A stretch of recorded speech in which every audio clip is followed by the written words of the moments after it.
Merhaba sevgili izleyenler, Diyalog Medya Grubu Genel Yayın Yönetmeni Sayın Reşat Akar'la birlikte Gündem Özel programında sizlerleyiz.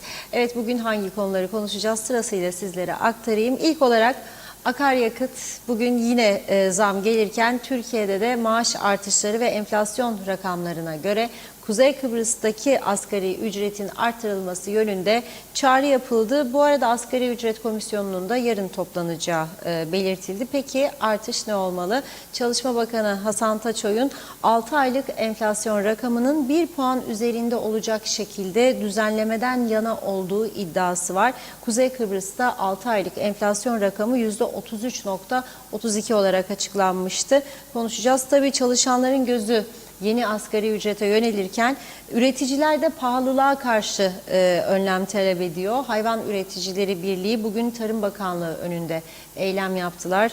Süt döktüler, fiyat artışı talep edildi. Birlik Başkanı Mustafa Naimoğulları hükümete 15 Temmuz'a kadar süre verdiklerini açıkladı. Hayvan üreticilerinin eyleminin görüntülerini ekranlara getireceğiz. Diğer taraftan da tabii vatandaşın en büyük şikayeti marketlerde sebze ve meyve fiyatlarındaki artış. Büyük bir çoğunluğu pahalı olduğu için yaz meyvesi tüketememekten şikayet ediyor. Özellikle dün gündeme getirmiştik. Kiraz fiyatlarına sert tepki var. Vatandaşların bu konuda söylediklerini sizlerle paylaşacağız. Bir başka konumuz pahalılık, zamlar, işlerin azalması gibi şikayetleri gündeme getiren çarşı esnafı diğer yandan da elektrik kesintileri yüzünden ciddi zarara uğruyor.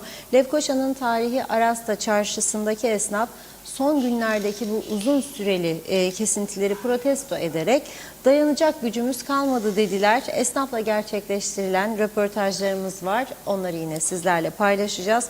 Son olarak da evet, Güngör çöplüğünün yarattığı çevre kirliliği tartışılırken bayram sonrasında Gazi Mausa ve Karpaz bölgelerinde ortaya çıkan çöp yığınları büyük üzüntü yarattı. Ülkemizde bulunan yabancılar Kuzey Kıbrıs yetkililerine çağrıda bulundular. Kirletenlere karşı önlem alınız denildiler. Ayrıntılarıyla konuşacağız.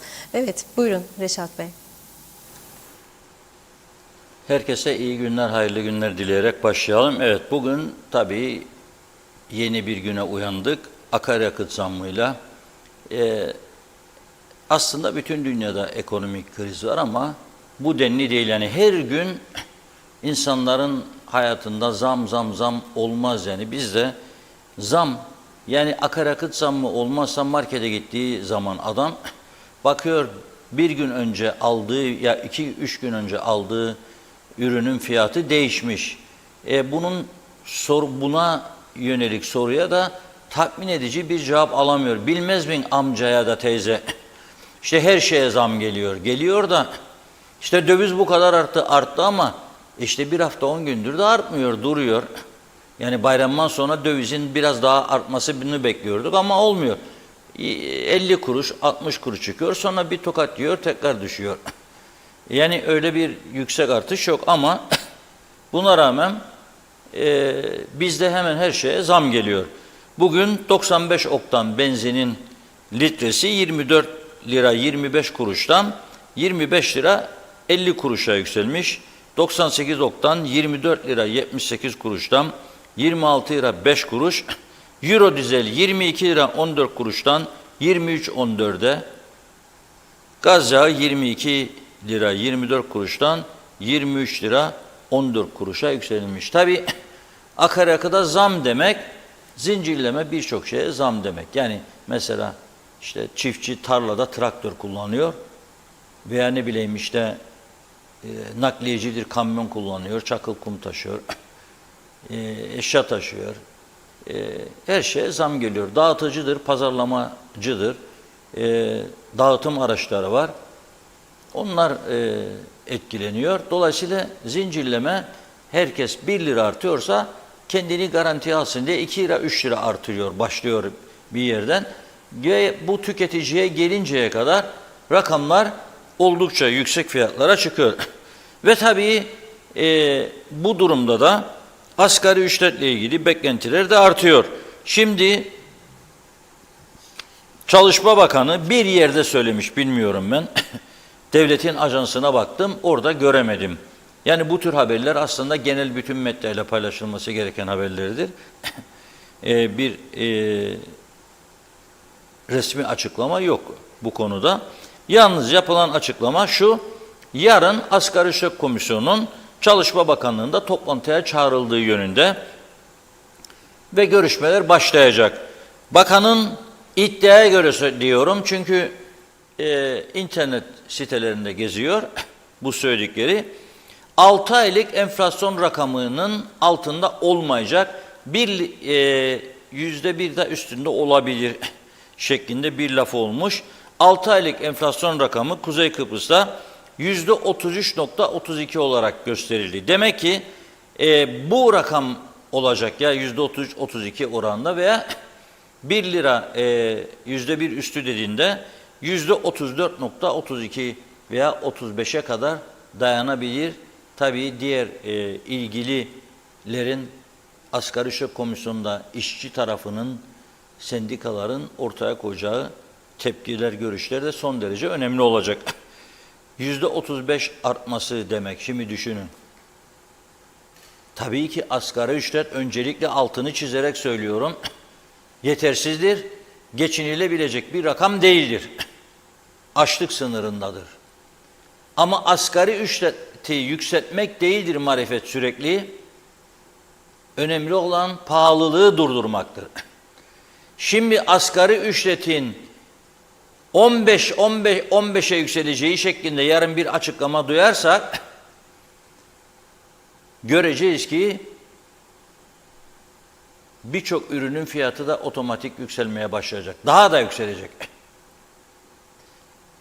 Maliyetler artacak. Mesela düşünün siz, bir adam hayvanları vardı çiftlikte, işçi çalıştırıyor. 11.800 verirken 15 verecek. Ne yapacak? Sütün ve etin fiyatını artıracak. Marketçiyi düşünün. Yanında çalışanlara 11.800 verir. Kasiyere, raf temizleyiciye, düzenleyiciye falan. Ne yapacak? Artış yapacak. Mecburen ona işçi ücretini artırdığı zaman tabii sigorta primleri artacak. İhtiyaç sandığı, sosyal sigorta, ona göre giderleri çok artacak işletmelerin. Sanayi bölgesindeki tesisleri düşünün. Yoğurt imalatçısı, hellim peynir imalatçısı, zincirleme her şeye zam gelecek. Ve daha bu zam, yeni zamlar, yani asgari ücrete bağlı zamlar gelmezden önce bile hayvan üreticilerinden bugün hükümete çok ciddi bir protesto yönetildi.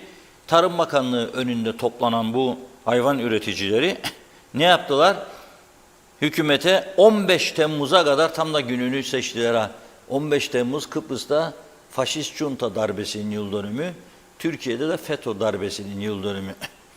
Onu da anlamadım. Tarihçiler inşallah bir zaman yazacaklar. Türkiye'deki darbeyi Bulabila'da juntanın darbesiyle aynı güne denk getirmek önemli bir olaydır. Yani ben bunu o günden beri öyle çok yüksek sesle söylemedim. Malum koşullar nedeniyle, ama ileride tarihçiler yazacak. İngiliz gizli belgeleri eskiden 30 yılda bir açıklanırdı. Şimdi 25 yıla çekmişler diye duydum. Rose Garden vardır Londra'da, biraz dışında. O Rose Garden'da Public Secret Office vardır. Yani İngiliz gizli belgelerinin bulunduğu ofistir. Oraya da 25 yılda bir bütün ülkelerle ilgili gizli belgeler açıklanıyor. Açıklandığı zaman gidersiniz. Fotoğraf çekmek yasaktır. Sadece beraberinizde not defteri götürüp not alma hakkınız vardır. Öyle bir imkan veriyorlar. Ben mesela 1959-60 anlaşmalarının nasıl meydana geldiği, İngiltere'nin Atina, özellikle Atina, Ankara büyükelçilerinin nasıl mekik dokuduğunu, ne tür bilgiler alıp götürüp getirdiklerini, taraflara neler tavsiye ettiklerini hep oralardan okumuştum. İlginçtir. Bu konularda da herhalde gelecek. Konuyu dağıtmayalım biz. Gelelim kendi durumumuza. Hayvan üreticileri bugün, tabii dikkat ettim ben, bidonlar küçüldü. Daha önce dev bidonlar getiriyorlardı. Bugün daha küçük bidonlarla getirdiler. Süt pahalı olduğu için onlar da daha çok zarar etmek istemiyorlar. Bir mesaj verdi. Neden? Şimdi Mustafa Naimullah'ın sesinden de vereceğiz ama bir şey dikkatimiz şöyle diyor. En son diyor süt fiyatları 5 ay önce belirlendi. O günden bugüne diyor dövizde %50, yem fiyatlarında da %40 artış oldu diyor. Dolayısıyla biz diyor battık diyor. Bakın nasıl Mustafa Naimullah. Yazık ya, dökme sütleri Allah aşkına Mustafa. Neyse, ne istediklerini kısaca aktaralım sesinden.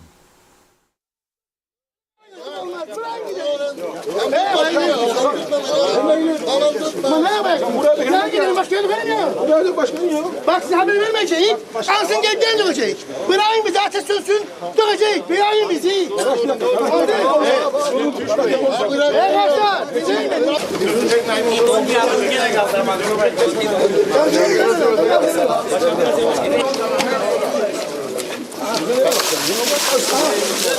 Arkadaşlar. Dökün, dökün.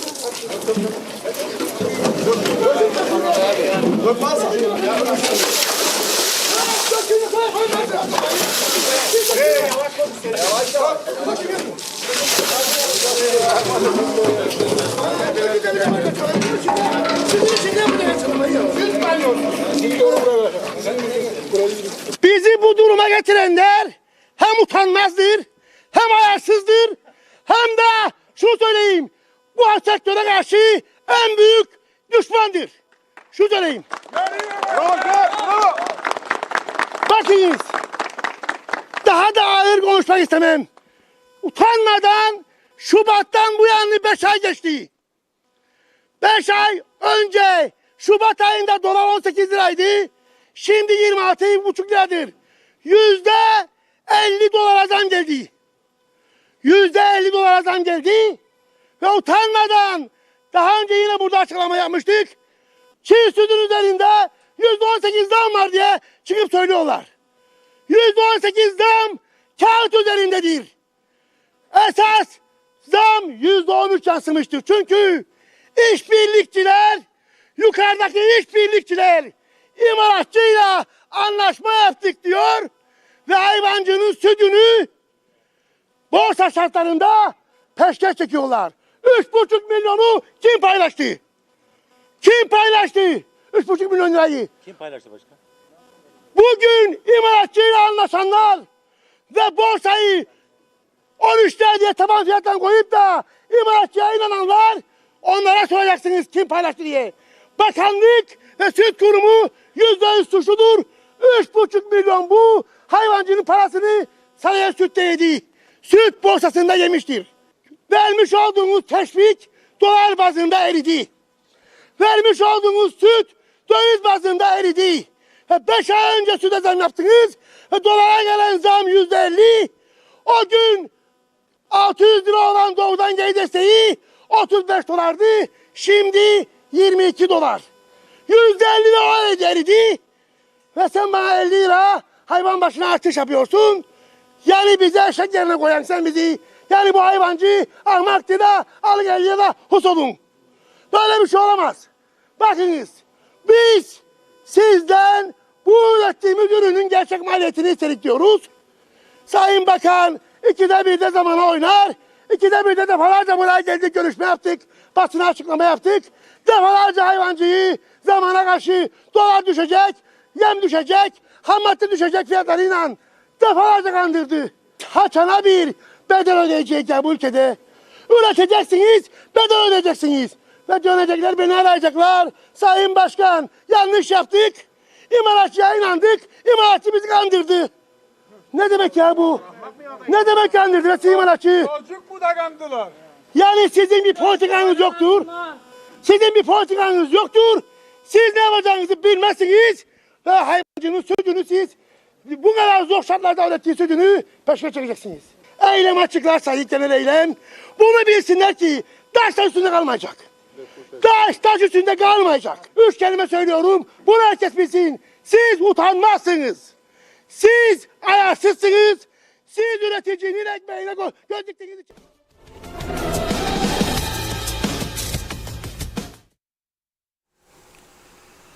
Gördüğünüz gibi üretici şikayetçi, tüketici şikayetçi. Biz et fiyatlarından, süt fiyatlarından, hellim peynir fiyatlarından şikayetçiyiz.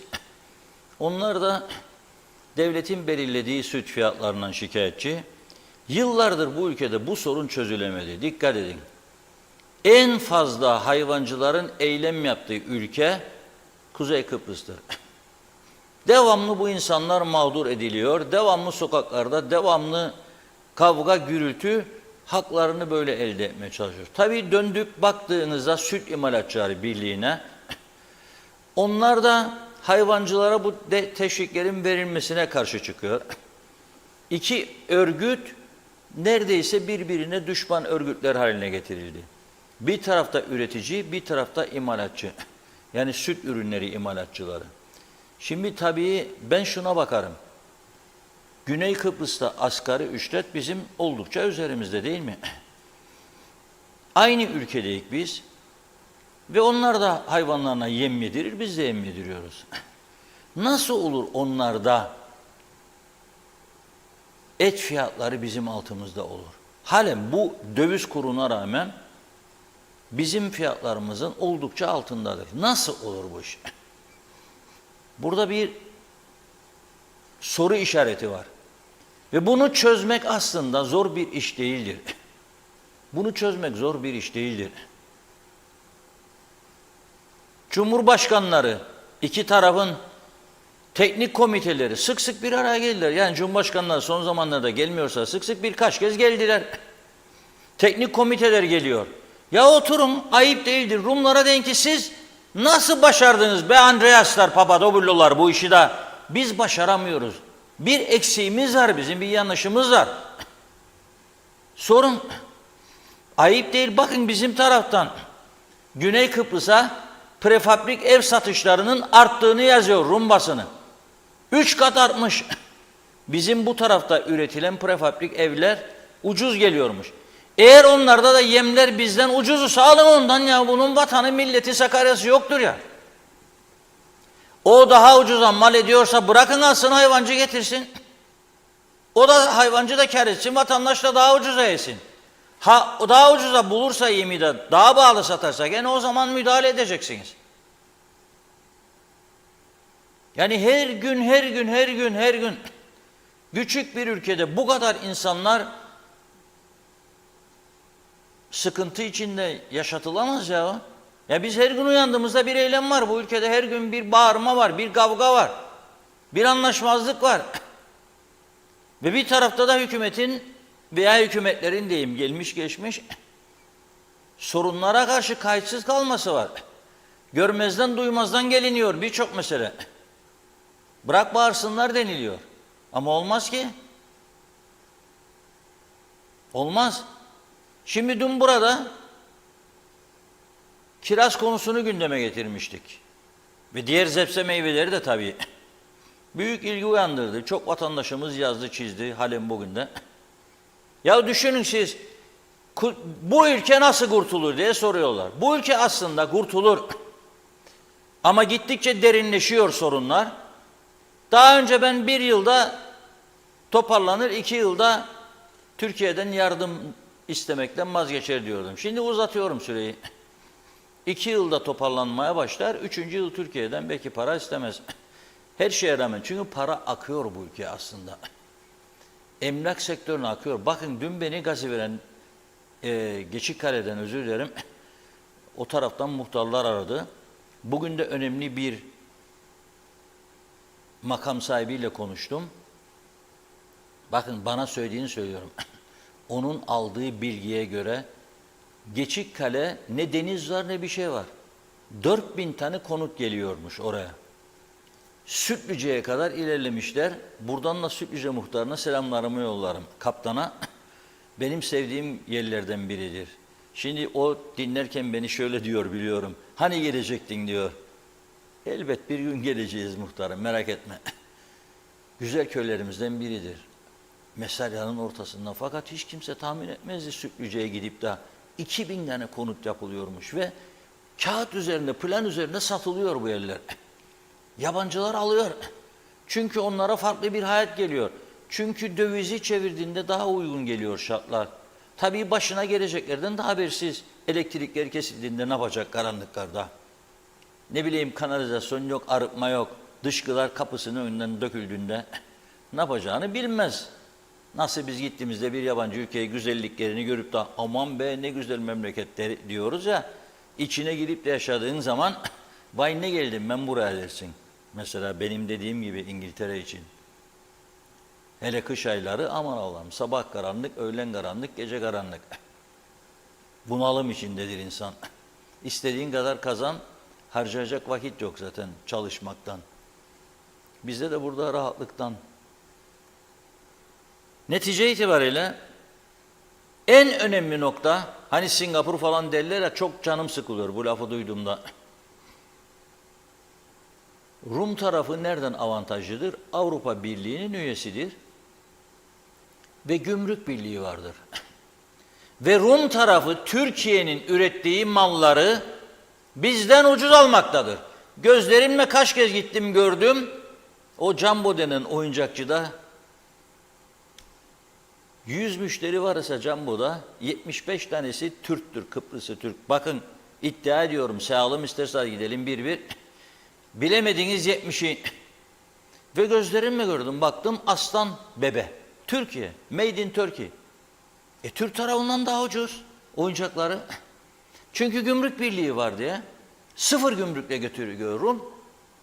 Veriyor ucuz. Yahu tamam hadi oyuncağı vazgeçtik. Korkuyorsunuz Türkiye Gümrük Birliği KKTC'yle uygulayamazsa. Şart mı davul zurna çalasınız ya sıfırladığınızda? Şart mı? Onu da bıraktım. Zepse meyven için ya. Neden ya Allah'ın bamyası 170 lira bizde? Da 7 lira Türkiye'de. Neden? Demek ki üretim azdır. Azısa bırakacaksın gelecek. Ama gümrük koymayacaksın. Yok doktor reçetesi gibi istopajdır, nakliyedir, navlundur, gümrük ek mesaidir bilmem nedir. 2 defa kadeve koyacaksın bilmem onun bunun üstüne. Yok. İşte dün ortaya attım. Bekliyorum. Tüketiciler Derneği'nde bekliyorum. Bütün sivil toplum örgütlerini bekliyorum. Bu işin üstüne düşmeli lazım. Ben açtım yolu. Buyurun devam edin. Devam ediyorum da bugün de arkadaşlarımız gitti röportajlarını yaptı. Marketçiler Birliği Başkanı ile konuşturdum. Neden Türkiye'de Mersin halinde 12 lira olan en pahalısı 24 birinci sınıf. Buraya 3. 4. sınıf geliyor. Neden? Bazı marketlerde 99, bazılarında 120, bazılarında 130, bazılarında 140. Nasıl olur ya orada 12? En pahalısı 24. Bursa'da bile daha pahalı yerdir Mersin'e göre. 24 birinci sınıf kiraz. Nasıl orada benim ülkemde çocuklar kiraz yiyemiyor? Hadi büyükleri vazgeçtik. Çocuk ya bu yazın meyvesi. 4 tane kiraz istemez mi ya yesin çocuk? Nasıl alacak adam ya 140 lira? Neden sonra böyle olsun? Bunu bile beceremedik ya. Girne demiş. Şimdi bak 20 Temmuz geliyor ya. Başladı gelmeye devlet misafirleri. Provalar, yollar kapanacakmış yarından itibaren. 49. yıl. Tamam da sen bu askeri zaferi bana ekonomik zaferle taşlandırmadıktan sonra nereye yarar? Atatürk'ün sözü vardır. Askeri zaferler ekonomik zaferle taşlandırılmadığı sürece başarısızdır diyor. Hani ya Atatürkçüydünüz hepiniz de? Hep sahtekarlık. Sakın atanın önünde durup saygı duruşunda bulunmayın. Ya Anadolu'ya yol bağladık diye şarkı yaptınız, bize dinlettiğiniz senelerdir. Girne'den yol bağladık Anadolu'ya diye. Ya Girne'den buraya 10 ton 20 ton bamya getiremiyorsunuz ya da düşsün 10 lirayı 15 lira insanlar aç kalmasın. Fakir fukara yesin. 10 ton kiraz getiremiyorsunuz buraya denetleyici bir şekilde. Dün size verdim bilgi işte. Hem de gümrüğün içinden. 12 liraya gümrüklüyorlarmış kirazı burada. Limana geldiği zaman 12 lira. Kim yiyor bu aradaki 120-130 lirayı? Ne demektir ya? Yüzde 1200 ne demektir bu ya? Ne demektir bu? Ve siz tutturduğunuz bir liberal ekonomi önüne geçemeyip denetleyecek değildik ya. Marketçilere polis mi koyacak? Ne marketçiye koyacaksın? O 12 liraya deklare edene Kaça sattığını bir marketten aldın mı bir fatura bitti bu iş. Ne yapıyor memurlarınız ya? Bütün belediyelerin yığınla zabıta memurları var. Ticaret dairesi var. Ne yapıyorsunuz arkadaşlar siz? Ayıp günahtır ya. Sadece Türkiye'den buraya zepse meyveyi getir Türkiye fiyatlarına veya %10, %15, %20 daha bağlısına kabul ettim ya. Ama yok da bu fiyata. Ya Antalya Belediye Başkanı'na, Adana Belediye Başkanı'na, Mersin Belediye Başkanı'na bir telefon açacağım. Ben bu ülkenin yöneticisi olacağım. Bedava getiririm ya buranın avlunda vermeden. Ya Sayın Başkan 4 tane gemiye yükleyin yollayın bize. Meyve zepse ihtiyacımız var. Ayda bir kez desem hiçbir belediye başkanı kırmaz. Siz burada sözde otoritesiniz. Dün Londra'dan bir arkadaşım yazıyor bana. Mesajı bendedir. Vallahi billahi diyor. O diyor o panayıra ben de gittim diyor. Ayrılırken diyor Kıbrıs'tan gelen yetkilileri gördüm diyor. Şoför diyor açtı diyor arka kapıyı diyor. Oturdu. Arkadan da 2 tane koruma gider diyor. Londra sokaklarında. Anlamadım. Hangi İngiliz sizi tanır da ne yapacak size Londra sokaklarında? Ya Kıbrıs'ta ya Türkiye'de kim size ne yapabilir ya? Niçin yapacak? Yani yapması için çok önemli bir mevki olması lazım. Amerikan devlet başkanımın ya sen ya da başbakanı ya da bakanı. Niye bunu yapıyorsunuz? Ya bu toplum rahatsız oluyor bundan biz rahatsız oluyoruz. Niçin yapıyorsunuz ya bunu? Oradaki Türkler de rahatsız oldu bundan. Geldiler diyor yarım saat 40 dakika. Bir yığın araba arkadan korumalar. Neyi kimi koruyacaksın Londra sokaklarında? Zaten yasa dışıdır. Zaten yasa dışıdır. Olacak şey değil. Sadece zepse meyve fiyatlarını Türkiye'den getirip kontrol altına alsınlar. Burada bu ülke büyük bir sorununu çözmüş olur. Bunu yapmazsan sen da Türkiye'de 85 kuruş karpuz bende de 8,5 lira olmaz. 30 lira domates bende 2 lira da Mersin'de. Nasıl çıkacak bu işin içinden? Neyse kiraza gelelim biz gene kiraza.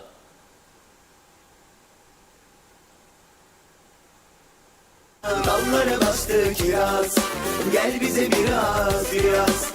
Ben senin aşığın oldum, gönlüme gel gir biraz.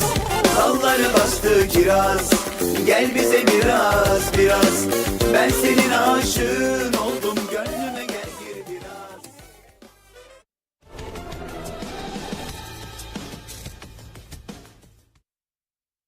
Gördüğünüz değil mi Kiraz'ın şarkısını bile yaptılar ama telifli olduğu için çok güzel şarkı ve bugün kararlıydım. Dedim ki bugün bu şarkıyla oynanır. Sadece twist mi oynayacağım yani bugün bir tane de bu oyun havasını oynamak lazım dedim. Hani bir şeyler bildiğimizi anlayasınız diye. Yani sadece burada oturup da böyle yüzü asık, sert bir adam görüntüsüne bakmayın. Yeri geldiğinde oynayacaksın da. Ama yeri geldiğinde ben her yerde oynamam o ayrı mesele.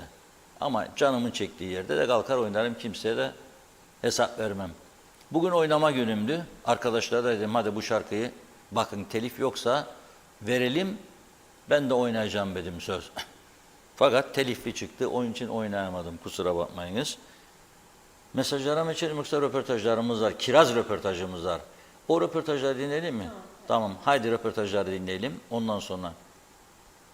Değerli izleyenler, kiraz fiyatlarını araştırdık. Hali hazırdaki ülkemizin ekonomik durumunda vatandaşlar bakalım kirazın 140 Türk lirasına gelmiş olduğu bu fiyatta kiraz yiyebiliyor mu yoksa yiyemiyor mu? İşte aldığımız yanıtlar. Yani çok rahat değilim alırken ama çok sevdiğim için alıyorum. Ama alamadığım gün de oluyor. Kirazın şu anda ne kadara satıldığını biliyor musunuz? Yok. 20 Reşat Bey dinlerim. Bazen evde olmam o saatlerde dinleyemem. Ama çok sevdiğim biri ve çok doğru analizleri ve şeyleri var. Tespitleri var. Evet. Aynen öyle. Reşat Bey de gündem Keşke özelde. bir milletvekili falan bir şey olsaydı yani başbakan falan olsaydı. Evet. O derece yani. Meyveleri. Ayın başı sayılır diye alabiliyoruz ama ayın sonuna doğru birçok insanlar eminim hepimiz daha dikkatli alışveriş yapıyoruz. Yapacağız. Nereye kadar böyle gidecek onu da bilmiyorum. Bak Burada 140. 140 50. Biz öğrenci, para yok, bu çok pahalı. Yok. Evet, biz öğrenci, iş yok. Buraya markette geldi. Bak, bu çok pahalı. Ha, bin kiraz çok pahalı. Evet. Yani çok pahalı. Evet. Yani 140 çok pahalı bu. Çok pahalı. Anladım. Tamam. Yani hepsi çok pahalı kiraz yani. Hepsi market yani. Tamam. Arıklı 2 sene önceden kiraz fiyatları ucuzlayacak dediğinde bekleriz. Kiraz fiyatları ucuzlasın ona göre alalım. Sayın Bakan değilim artık Arıklı 2 sene önce kiraz fiyatları ucuzlayacak demişti. Biz de 2 senedir kiraz almayık, bekleriz kiraz fiyatları belki ucuzlar o zaman alırız. Evet. Bugün de 139 liradan. Ucuzladı demek ki. 139 liradan ucuzladı. Bütün meyve fiyatları öyle. Yine de işte biz çağ atladık, uçuyoruz yani. Fiyatını bilmiyorum. Görmedim de görmek de istemediğim için herhalde fiyatını bilmiyorum. Evet. O yüzden yani eskiden ağaçlardan toplar yerdik ya da daha makul fiyatlara alırdık. Araştırmadım ama geldiği yerde ne kadar acaba? Burada o zaman bir yönetim ve denetimde bir sıkıntı var. Her zaman. Onun aynen her zamanki gibi onun bir düzeltilmesi gerekecek. Halkımıza yapılan bir sanki külfet gibi bu yani çocuklarımız erişemeyecek, ulaşamayacak ona 140 lira kilosu, 20 lira kilosu olan bir ürün. Yazık. Yani yazık. Maalesef hiç tüketemedim. Neden?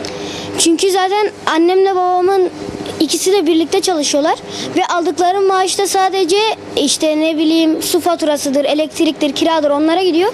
Bize de sadece işte 300-400 lira bir şey kalıyor. Onunla da maruldur, domatesler falan onları alıyoruz. Öyle kendimizi geçindiriyoruz. Maalesef ben Türkiye'den geldim buraya Mersin'den. Buraya geldiğimden beri hiç kiraz tüketemedim. Yani Kıbrıs'ın fiyatları bence birazcık pahalı. Yani ne diyebilirim bilmiyorum. Nasıl diyeyim? Bir şey diyemiyorum çünkü o kadar pahalı ki yani biz daha kendimizi nasıl geçindireceğimizi bilemiyoruz. Babam kirayı ödüyor, işte faturayı falan her şeyi ödüyor. Abim lise 2'ye geçti, lise 2'ye gidiyor. Biz okula giderken bize verecek harçlık bulamıyor. Yani öyle. Zaten okuldaki şeyler de aldı başını gidiyor. Kantin fiyatları. Bir su 5 lira. Yani kendimizi nasıl geçindireceğiz hiçbir şey bilmiyoruz şu an. Evet. Milletin aklı karışık. Cumhuriyet gösterdiği 12 TL. Evet. Böyle bir kazık bu memlekette normaldir. Çünkü hükümet yok, hiçbir şey yoktur. Değil mi? Normaldir. Çocuk canı çekti. Al dediğin zaman mecbur oluyorsun, alıyorsun, o kazığı yiyorsun, mecburen yiyorsun. İster istemez. İstersen alıyorsun çocuğu istediği zaman. 2 yıldır ağzıma dokunmadı daha. Ben de daha yeni öğrenmiş bulunmaktayım. Bir hamile biri olsa, biri aşerse ya da gecenin bir vakti bir yere çıksak acaba bu fiyatlarda kim ne yiyecek, kim alacak hiç kimse düşünmüyor. Herkes oturduğu yerden fiyatlarını belirliyorlar. Evet. Ve ekonominin hiç kimsenin haberi olmuyor. Desteklemiyorlar. Evet. 3-5 kişi çıkıp konuşuyor sadece. Topluca bir eylem yapılsa 3-5 gün her yer kapansa biraz düzelir gibi olabilir. Maalesef hiç tüketemedim. Neden? Çünkü zaten annemle babamın ikisi de birlikte çalışıyorlar ve aldıkları maaşta sadece işte ne bileyim su faturasıdır, elektriktir, kiradır onlara gidiyor. Bize de sadece işte 300-400 lira bir şey kalıyor. Onunla da maruldur, domatesler falan onları alıyoruz. Öyle kendimizi geçindiriyoruz. Maalesef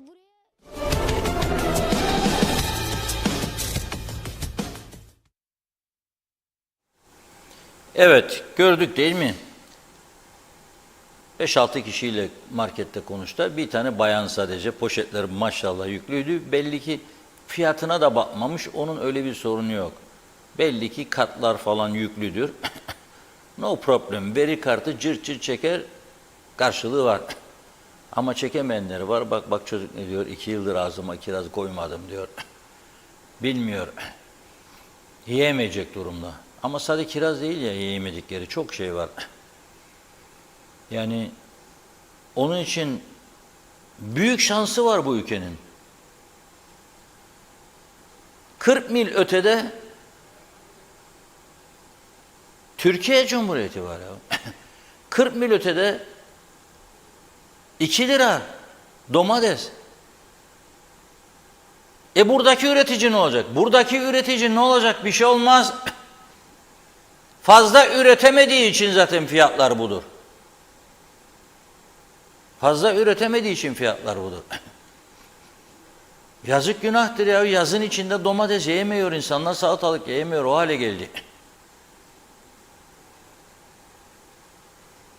Olacak şey değil. Buyurun Funda Hanım.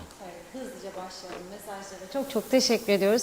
Arif Koruoğlu İSİAS Otel davasının oldu. Ersin Tatar'a soralım dedik. Ünal Bey de cevap verirse olur demiş. Mehmet Uluçaylı, hükümet işin ucundan tuttu ve icraat olarak akaryakıta zam yapıyor. Belgin Rıfat iyi yayınlar diliyor. Muharrem Koçyiğit şimdiden arttı bile Reşat Bey. Lefke'de ekmek 10 lira. Lord Manav bereketli, üreticiye girdi maliyetleri yüksek, işverenlere maliyet yüksek. Halk tüketici olarak alım gücü düştü. Yetersizdir ve halk için asgari ücret tek kişi çalışırsa yetersiz ama devlet bir önlem almalı, üreticiye teşvik vermeli.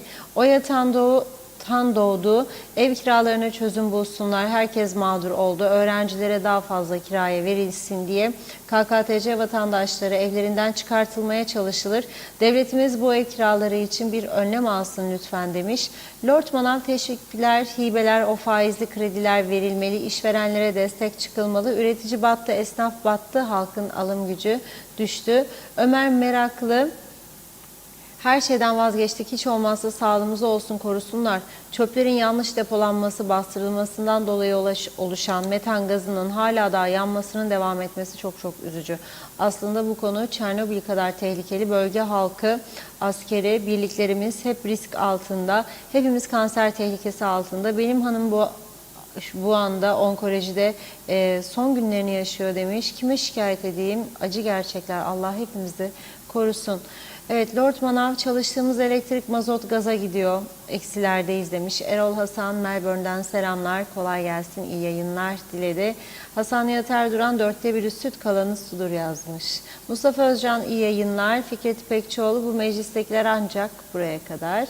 Aynur Yarkın da iyi yayınlar diliyor. Kamil Basmacı da sudur demiş yarısı. Arif Mustafa Cüce, sütü ziyan etmesinler Reşat abi, yazıktır, günahtır. Ergün Yahat hayırlı yayınlar. Hasan Nihat Erduran, teşvik, destek, sübvanse vesaire alan isimler ne aldı? Yıl sonu gelir vergisi ödedi. Bilmek lazım, aldıklarından daha çok verdilerse o sistem sürdürülebilir. Gençlere, yenilere fırsat doğar, yoksa hep banayla sistem çöker. Doğan Falyalı, o süt tozdur demiş. Süt bulsa hellim yapacak. Ali Dere seven, halkın hiçbir sorununu çözemeyen ülkemiz ve insanlarımız çok sıkıntılı günlerden geçmesine rağmen hala da önlem almayan ve lüks harcamalara devam eden yetkililer ısrarla doğruları yapmamakta inat ediyorlar. Necdet Mavi Gözlü, Kuzey Kıbrıs Birleşik Afrika Pakistan Cumhuriyeti'nden iyi yayınlar diledi. Asgari ücret arttığı zaman tüm işverenlerde personelin maaşlarına yapacakları artışı karşılamak için yaptıkları işlerin üzerine veya sattıkları ürünlerin üzerine zam yapacaklarmış. Ben olsam diyor, yanındaki çalışanları azaltmak yoluna giderim. Afrikalı, Pakistanlı, 3. ülkeden gelen işçilerden başlayarak hepsini gönderirim. İnşallah bu zamlar sebep olur, giderler diyor. Ama ne mümkün, her şey pahalı olduktan sonra buradaki yabancı nüfusu artıyor. Hasan Nihat Erduran, onlar ambargosuz, biz ambargolu yazmış. Mehmet Uluçaylı, devlet üreticinin ürettirdiği süte fiyat biçerken süt imalatçılarının ürettiği hellim peynir, yoğurt ürünlerine niye fiyat koymuyor da bizi imalatçının insafına bırakıyor. Şemnem Taran, kolay gelsin. Lütfen asgari ücreti dile getirin. Geçinemez olduk, bu ay zamlı almamız lazım. Nerede demiş. Bu hükümetten bir ses yok, daha ne beklerler, bu kadar da olmaz diyor. Hasan Alagöz, herkes etini kıymasını güneyden alır yazdı. Hasan Nihat Erduran, eksiğimiz direkt ulaşım. BM bunu bile çözmedi. Ya çözer ya gider diyor. Ekmeğimizle oynama hakkı yoktur. Şebnem Taran, Türkiye asgari ücrete bravo, beklemeden tam zamanında zam yaptı. Bunlar neyi bekliyorlar? Lütfen dile getirin demiş. Ali Yusuf, günah diyor. Bizim baştakiler hem sağır hem kör, ne duyarlar ne okuyabilirler. Hepsi de ceplerini düşünüyorlar. Mehmet Uluçaylı asgari ücrete gelecek artış lokomotif çöreği görüp her şeye okkalı zam gelmesine sebeptir. Olacak. Bu asgari ücrete yapılacak zam eriyip gidecek, önemli olan ekonomik tedbirleri almaktır. Erdal Yarkın her zaman başarılar dilerim size ve ekibinize demiş. Necdet Mavigözlü sütler Naimoğlu'nun döktükleri sütlerde fazla su koymuşlar galiba. Süt rengi yoktu diyor. Evet. Aykut Kılıvan, Türkiye'de yaşayanlar KKTC'yi Paris sanıyorlar. Turgay Gezen, enflasyon oranında kamu çalışanı, emeklilere artış yapılması, asgari ücretin yükseltilmesi zorunluluktur. Bunlar yapılacak diye hayatın her alanında zincirleme zamlar yapılacağını gerekçe göstermek doğru bir tutum değil. İnsanlar ay sonunu zaten zar zor getiriyor. Bir de artış yapılmadığını düşünün. Piyasa nasıl dönecek? İnsanlar temel ihtiyaçlarını nasıl karşılayacak? Enflasyon oranında maaşlara artış yapılmamış olsa hayat pahalılığı duracak mı? Samimi olarak bu soruyu lütfen kendi kendimize soralım. Ben sordum. Durmayacağı cevabını aldım. Çünkü kullanımda olduğumuz Türk lirası bizden kaynaklanmayan nedenlerden dolayı her geçen gün değer kaybetmeye devam ediyor. Bu konuda çözüm üreten var mı? Gaye Kök, 20 Temmuz geliyor, sevinelim. 2 günlüğüne de olsa yol çizgileri çizilecek demiş. Celal Harun, evet, ağlama değmez hayat bu gözyaşlarına. Daha maaşlara artış gelmeden akaryakıta her şeye zam geldi. Zam yapanlar, yaptıranlar utansın. Bugünkü çalınacak şarkımız demiş. One Way Ticket Home olsun. Veli Bayır, Ticaret Dairesi hiç çalışmıyor demek istemiş Veli Bey. Sayar Aker, sansürlemekten korkmayan cesur medyalar eksik olmasın. Türkiye'de rütük var, hür medyaya yükleniyorlar. Biz daha demokratik olmaya and içelim bizim hükümetle. Ulus Barani, her gün yapılan bu zamlara bu halk daha sesini çıkarmıyorsa demek ki herkes halinden memnundur. Hasan Nihat Erduran, kayıt ekonomi vergileri %100'e yaklaştıkça gümrük vergileri de sıfıra yaklaşır. Kilit budur. Memur, emekli o gümrük gelirleriyle çarşıyı pazarı geçindirir şu an. Durum budur demiş. Ali Dereseven de diyor ki her ülkede hükümetin etkisiz olduğu durumlarda orta yere adı üstünde muhalefet çıkar ve sorunların çözümü için yetkilileri şiddetle uyarır. Bilmeyenler zannedecek ki KKTC'de muhalefet partisi yoktur. Hakikaten nerede bu muhalefet partileri? Zuhre Kontizort, kiraz bir yerde 110, birinde 138, birinde 155. Sığ sınıfmış. İnceledim, aynı kiraz. Farklı 2-3 lira değil. Kimse denetleyen yok diyor. Mahmut Taşdemir, Kayalar Köyü'ndenim. Türkiye'den yeni geldim. Karadeniz'den Samsun'a. Kiraz 20 liraymış. Mehmet Uluçaylı'yı okurken azıcık gene gitti. Şöyle hızlıca bakayım. Mehmet Uluçaylı diyor ki... Yakalıyor. Evet, aman Reşat Bey, Tüketiciler Derneği'ni utandırmayın, kış uykusundalar, bırakın uyusunlar demiş. Ancak beceriler kuruluşlara marifetmiş gibi plaket dağıtırlar. Erkan Tavukçuoğlu, burası Keyfi At Ali'nin, Kiraz Veli'nin, ben Kahramanmaraş'tayım şu an. Kiraz en iyisi 20 lira, bamya 25 liraymış orada da. Mustafa Özcan, Atatürkçülükte üzerlerine yok, rozet Atatürkçüleri. Kaç tanesi nutuk okumuş, kaç tanesi Atatürk'ün fikirlerinden feyz almış, Atatürkçü olan yalancı, sahtekar olmaz diyor. Bir iki mesaj daha okuyup ara verelim. Doğan Faryalı, şimdi herkes şikayetçi, pahalılık var, geçinemiyoruz diye. Yalan değil. Niye asgari ücretin 30 bin lira olması gerektiğini, adam hesabını iyi yaptı, eğitimini diyor, hesabını kitabını iyi bilir. Orhan Aslan, hükümetin işi gücü 10 dönüm bostan, yan gel yat oğlum Osman, aynen böyle demiş. Erol Topçu da İngiltere'den hayırlı yayınlar diliyor bizlere. Daha çok var mesaj, devam edeceğiz ama bir ara verelim. Buyurun.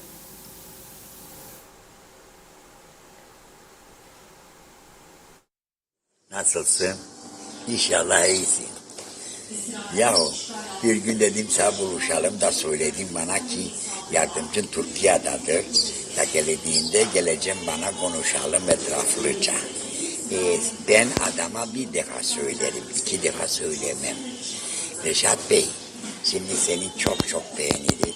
Gerçekten yani zannetme de propaganda yaparım. Ama ben inanırım ki sen geçmezsen bu toplumun başına En azından Cumhurbaşkanı yakışır sana. Herkes seni sever sayar. Ben nerede konuşursam arkadaşlarımla, tanıdıklarımla bu konuştukların, televizyonda konuştukların hepsi de doğrudur. Ve yahu derler bana ama bu adama nerede kaldıysa tıkta getirecekler gene be. Yani günahtır, yazıktır. Bu adam uğraşır toplum için, kendi için değil. İsterik seni hep arkandayız, yanındayız. Yanlış anlama beni Reşat. Yani seni sever sayarız. Ve bu milletin işi perişandır. Farkındadır herkes. Ancak sen inanırım ben ki sen gelirsen başa bu iş düzelecek. Söylen ama kim dinler? Bana derler, Reşat Bey söyler. Söyler de kim dinler kendini? Dinlerler kendini bazen dinlerler kendini, mecburdurlar dinlesinler. Hep gerçekleri söyler Reşat Bey. Onun için herkes tarafından sevilir ve sayılır. Ve özleminen beklerler. Yani zannetmem yani bu kadar da namkör namkör olduklarını bilirim. Yani biz toplum olarak ama en nihayet tabi de sağduyu vardır. En nihayet. Onun için sen bırakma bizi böyle sahipsiz. Çık yanındayız. Bu konuştuklarını hepimiz de destekleriz. Korkma. Millet senin peşindedir. Sağ olasın.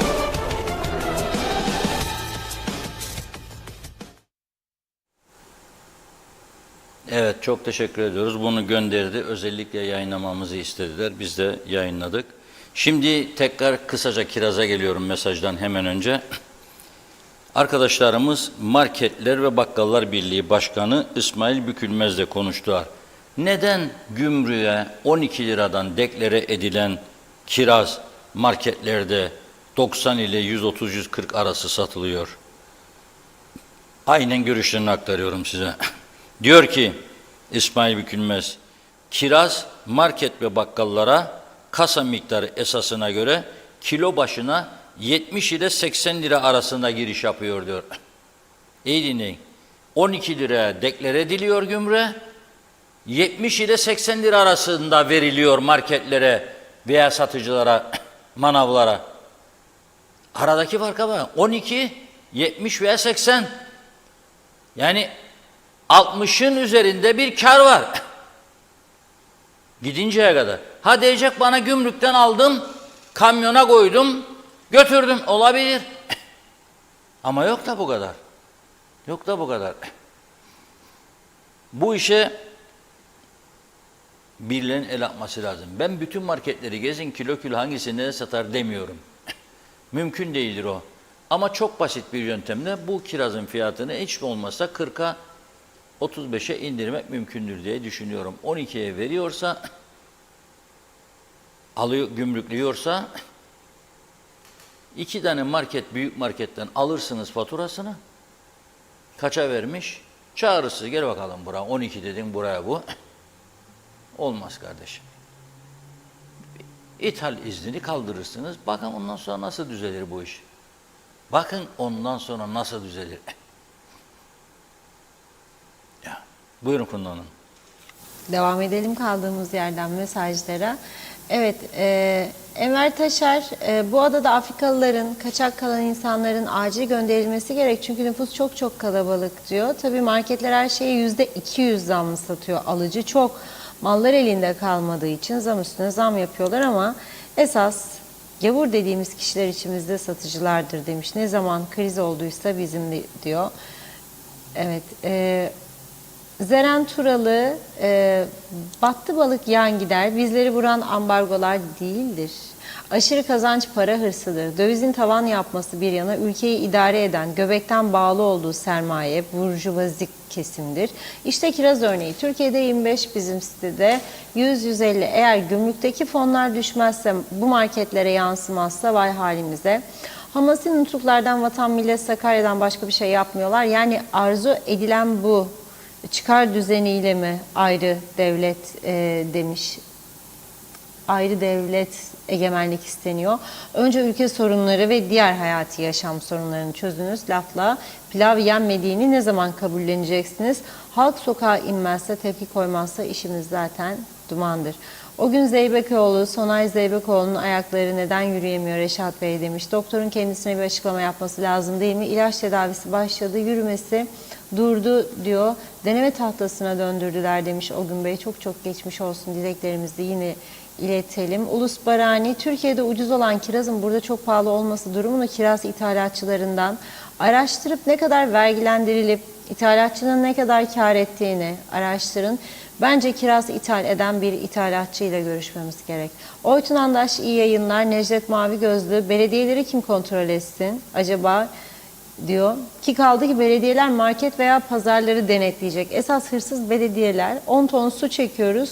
700 lira bize fatura geliyor. Yok sayaç okuma, yok kanalizasyon, sağlık. Bir de çıktı genel temizlik adı altında 350 liraya yakın her ay yeni bir ödeme diyeyim ben ve belediye zabıtaları fiyat kontrolü yapacak.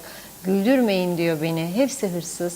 Bu kadar. Oytun Andaş, radyo televizyon kurumu değilim ama kamu spotu yok demiş. Bugün FBI Kıbrıs Türk Polisi kuruluş yıl dönümü, tebrik ederim. Şebnem Taran, devletin ev sahiplerine bir dur demesi lazım. Bu kadar olmaz. Bir asgari ücretle çalışan nasıl versin bu kiraları? Bu kadar vicdansızlık olmaz diyor. Akçay Muhtarlığı iyi yayınlar diledi. Sayar Eker, tane tane kiraz alma gücümüz yüksek. Alım gücümüzle gurur duyalım. Rum tarafında da kiraz hakikaten ucuz. Güle yüzle satarlar. Şenay Hilmi, Monsa Perşembe Pazarı'nda bugün 50 lira ve 100 liraya gördüm. Şebnem Taran, bravo çocuk sana demiş. Mustafa Özcan, bakanlar, vekiller, bir takım iş adamlarının ziyafet sofralarında özel hazırlanmış restoran mekanlarında bedava tıkındıkları için diyor ne meyve ne sebze fiyatlarını bilir ne de halkın içine düştüğü ekonomik sıkıntıları. Evet, Fikret İpekçioğlu, yazıklar olsun. Bu çocuk bile bunları konuşuyorsa meclisin aklına yanayım yazmış. Şebnem Taran, asgari ücrete hemen zam olmalı. Nerede bu devlet dedi. Özkan Özdemir'i de okuyup ara verelim. Hepsini yetiştiremeyeceğiz. Bu ülkeyi bu duruma düşürenler ekmeğe muhtaç kalsın diyor. Mercedes'e binemesinler, meyhaneye gidemesinler demiş. Zehra Sencer'de Karpaz'dan sevgilerimle süpersiniz dedi. Çok çok teşekkür ediyoruz. Devam edeceğiz. Buyurun. Evet, çok teşekkür ediyoruz. Bazı izleyicilerimiz diyor ki halk protesto için yemesin. Ya halk zaten yiyemiyor büyük çoğunluğunu. Acil ihtiyacını da nasıl protesto edecek? Olmaz. Zaten öyle bir şey de yoktur bizde. Yani öyle bir cesaret, öyle bir tavır zenginliği yoktur maalesef. İngiltere'de zamanında et boykotu yapmışlar. Müthiş başarılı olmuş. Bir tane yaşlı görmüşler.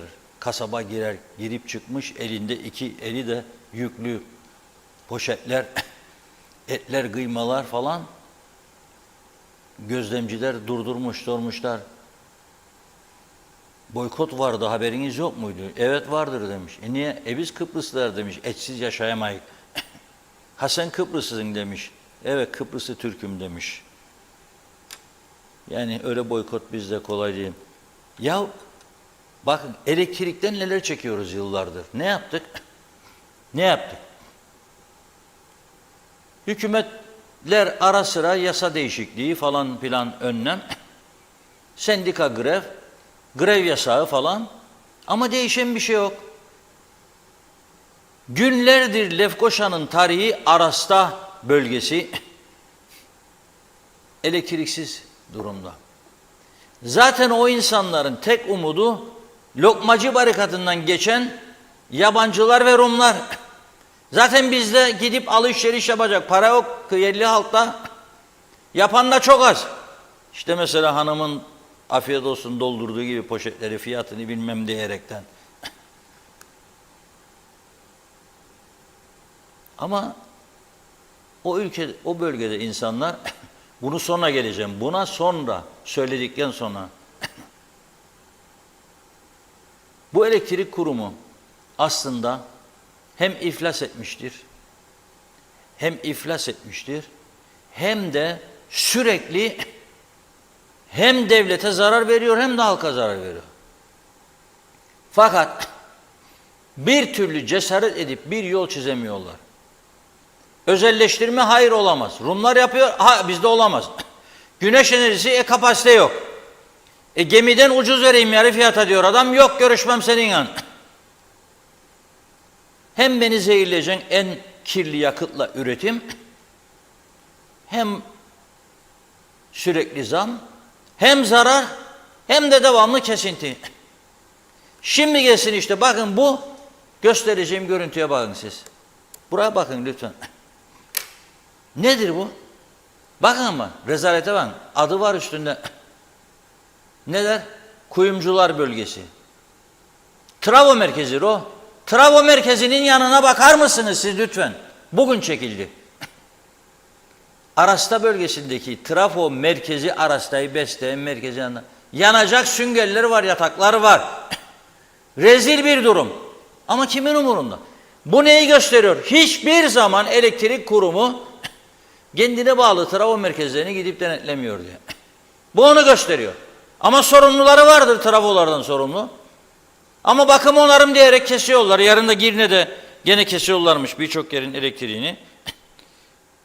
Best Market'ten başlayarak Simena Otel arasında kalan bölgede saatlerce elektrik yok yarın. Nedir gerekçe? Bakım onarım diyor. Neye bakıyorsunuz ya? Hiçbir şeye baktığınız yok. Ve bir ordu var orada. Bir orduda insan var. Bakın hale bakın. Bu işin devam etmeyeceğini bile bile bu kurumu sürdürüle bu şekilde özelleştirmeyenler nasıl hesap verecekler tarihin önünde bunlar? Ya vicdanlarınız hiçbir rahatsız olmuyor. Sağda özelleşme olmaz diyor, solda. Bunda çok uyumludular. Sağ bir ara özelleştirme falan diyordu, sonra uyarıldılar. Özelleşme. Ya sen bir sene içinde 4 defa yönetim kurulu değiştin ve bu yönetim kurulunun ne kadar tecrübesi vardır atadıklarının, bu kurumun çalışma şartları, enerji üretimi, alım satımları konusunda? Bu kadar bolluk mu var bir ülkede 4 defa yönetim kurulu değiştirecek kadar? Onu soruyorum size. Hayır, her parti kendi istediği adamını özellikle getiriyorlar. Özellikle söz verip bakan yapamadılarsa ya milletvekili ya müsteşar müdür oraya yönetim kurulu yollarlar. Orası olmadı toprak ürünleri, orası olmadı kooperatif merkez, orası olmadı vakıf var, orası olmadı Kıbrıs sigorta, orası olmadı şeker sigorta, süt kurumu. Buluyorlar ya. Devlete ait daha birçok yönetim var. Piyangolar var. Yer çok. Da bu şekilde biz bu ülkenin düzeleceğini mi zannediyoruz ya? Peki bu Aras'ta da günlerdir bu kesintiye esnafın dükkanlarında yaşanırken yarın da Girne'de, dün başka yerde, evvelki gün başka yerde, her gün bir bölge kesiliyor. Sadece o bölgedeki insanlar o saat sövüyor, sayıyor, küfrediyor olduğu yerden ama elektriği kesilmeyenler Allah'a şükürler olsun bugünü de geçirdik. Olmaz. Peki Aras'ta gidiyoruz. Gelişinize inanın bana çocuklar gibi sevindim. Neden? Bu kadar zaman her röportajınıza katılmaya çalıştım. Bildim bilmediğim elimden geldiği kadar yardımcı oldum. Ama bugün siz bizim için, benim için ve diğer komşularım için geldiğiniz için teşekkür ederim. Çünkü hem halkımız, hem esnafımız, hem çarşımız için çok büyük bir sorun var. Sorun nedir? Elektrik her gün kesiliyor saatlerle. Yani 5 dakika 10 dakika değil. Gelen turistler, gelen Rumlar bakın kimse kalmadı. Çünkü sıcaktan dolayı elektrik kesik olduğu için hep kaçtı insanlar. 5-10 kişi vardı. Birkaç gün evvel geldiğiniz, çektiğiniz vardı. Ama şimdi o insanlar da kaçtı. Çünkü dükkanlara giremez. Karanlık oldu mu hiçbir şey göremez. İsterseniz kapatayım ışığı da görün. Bakın bir de öyle çekin. Herkes görsün ne haldeyiz. İşte bu dükkan bu şekilde olduğunda satış yapabilir misiniz? Her gün böyle. Hiçbir şey göremen. Telefondan affedin mum yakacaksın da göreceksin. Olmaz kardeşim. Elektrik kurumu çalışanları, sendikalar beklemesin esnaftan hükümeti eleştirelim. Biz şimdi onları eleştiriyoruz. Lütfen işlerini tamam yapsınlar. Bize yarın demesin sendikalar, kurum çalışanlar bizi destekleyin. Hükümet elektrik getirdi, özelleşti. Vallahi ben de yardımcı olacağım hükümete. Gideceğim hükümete diyeceğim özelleştir. Çünkü biz canımızdan darttık. Bunu yapamayacaksan oturma koltukta be kardeş. Alma arabayı sürme. Tamirat arabasını yapamazsan yapabilene bırak. 70 yaşında adam bak kan ter içindeyim. Yemek yiyeceğim karanlıkta yemek yerim. Olmaz ya. Yani kabul edilir bir şey değildir. Bu gözüdür Kıbrıs'ın incisidir Lefkoşa'nın. Savaşları yaşadık. Rumlar bize bunu yapmadı savaşlarda. Şu birbirimizi öldürürdük. Nerede yaşarık şimdi? Neyi yaşarık? 3 gündür 12 dediğimiz cart atıyor elektrik.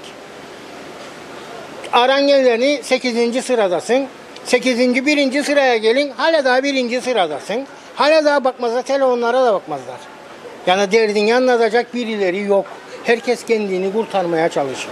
Bakanın da öyle, müdürleri de öyle, elektrik dairesi de öyle. Hepsi de öyle. Bu memleket bitmiştir. Hiçbir şey kazanmıyoruz ki zaten eziyetinden başka olan müşteri de gelir, görür sıcağı, çeker kaçar. Burası turistik yerdir.